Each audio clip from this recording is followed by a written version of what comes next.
मी प्रशांत इंगळे, महाराष्ट्र नवनिर्माण सेना या पक्षाचा लोकसभेचा अध्यक्ष आहे. काल जी या सोलापूर शहरात जी दुर्दैवी घटना घडली, म्हणजे राजकारणाचा बळी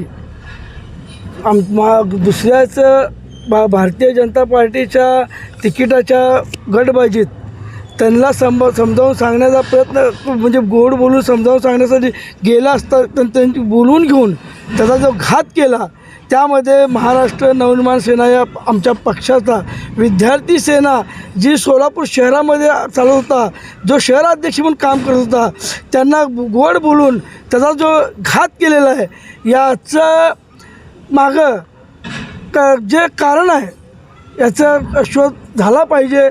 मुळात या सोलापूर शहर उत्तरचे जे आमदार आहेत, विजयकुमार देशमुख, नगरसेवक किरण देशमुख, आता साधं उदाहरण घ्या. काल मर्डर झाला आणि ते जे मर्डरमधला जो आरोपी आहे त्याचं स्टेटस बघा 7 तासापूर्वीच. काय बोला तुम्ही, हां सांगा, बोला काय. मालक आमच्या विरोधात भल्या भल्यांनी नियोजन लावलं, पण जेवढ्यांनी लावलं तेवढ्यांचं फेल गेलं. कोणाचं ते खाली जो आरोपी आहे नाव सांगा. रोहित सर्वोदय याने स्टेटस ठेवलं आहे.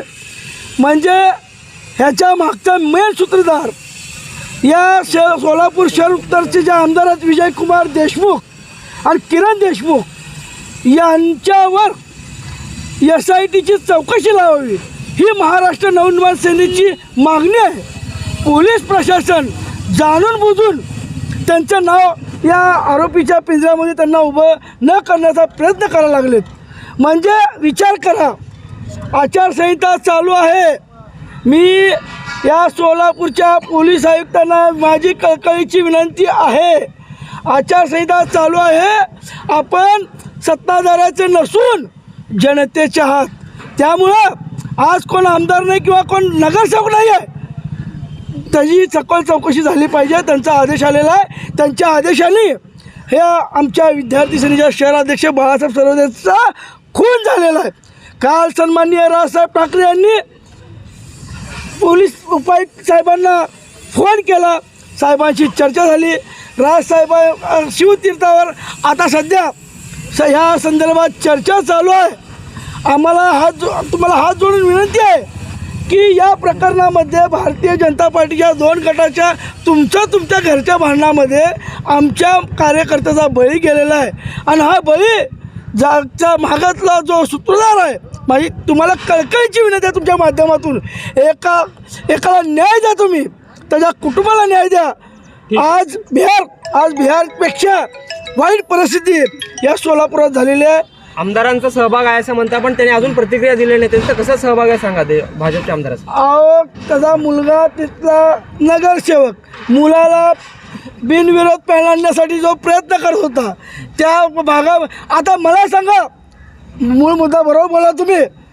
मुख्यमंत्री देवेंद्र फडणवीसांनी सांगितलं होतं की जे आमदार आहेत, जे मंत्री आहेत, जे खासदार आहेत, त्यांच्या मुलाला तिकीट देत नाही.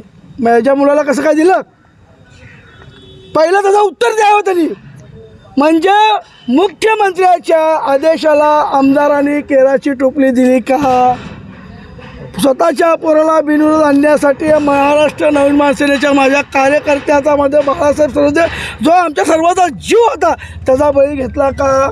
ठीक आहे. मग पोलिसांसमोर काय अटी झालेल्या आहेत का? पार्थिव शरीर आपण घेतल्यात आता. पोलिसांना आम्ही हात जोडून विनंती करतोय की या प्रकरणाची SIT चौकशी झाली पाहिजे. त्यांना सांगितलं आहे की याचा जो सूत्रधार आहे विजयकुमार देशमुख आणि किरण देशमुख यांच्यावर तुम्ही गुन्हा दाखल केला पाहिजे, परंतु त्यांनी याकडे दुर्लक्ष करत आहेत.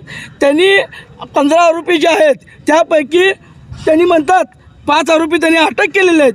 आणि आम्ही त्यांना सांगतोय की 15 मधले जे 10 आरोपी आहेत त्यांना लवकरात लवकर अटक करा. माझा एक प्रश्न आहे, काल जेलरोड पोलीस स्टेशनमध्ये फिर्याद दाखल झाली. बाजीराव सरावदे जे बाळासाहेब सर्वोदयचे भाऊ आहेत, त्यांनी फिर्याद दिली. त्याच्यामध्ये त्यांनी कुठलाच उल्लेख केला नाही. म्हणजे मृत व्यक्तीच्या भावानेच फिर्याद दिली आहे, तर तिथं त्या फिर्यादीमध्ये विजयकुमार देशमुख असू दे किंवा किरण घेतली नाही. पोलीस प्रशासन म्हणताय तो विषय तो नाही आहे ते तर बघू. पोलिसांनी जाणून टाळाटाळ करायला लागलेत. मी तुम्हाला काय सांगायला लागलो आहे, सत्य पुढे शहाणपण नाही आहे. म्हणून मुख्यमंत्र्याला माझं म्हणणं आहे, विनंती आहे, जयकुमार गोरे जे जिल्ह्याचे पालकमंत्री आहेत त्यांना म्हणणं आहे, माझी मनसेकडून विनंती आहे. आणि हे जे मतदारसंघाला सेवक चालतो, मालक नाही, हा स्वतःला मालक समजतो. मला सांगा, माझ्या 2 नंबर प्रभागामध्ये ही परिस्थिती आहे. साहेब तुम्हाला मी खोटं सांगत नाही, सोलापुरातल्या प्रत्येक प्रभागामध्ये भारतीय जनता पार्टीचे जे आमदार आहेत ह्यांनी अशीच दहशत ठेवलेली आहे. नाही, आता तुम्ही सकाळी भूमिका घेतली होती डेड बॉडी मृतदेह ताब्यात घेणार नाही, तर आता काय झालं, ताब्यात घेतलं की नाही घेतलं? त्यांनी आता काय म्हणतात, घेतली तर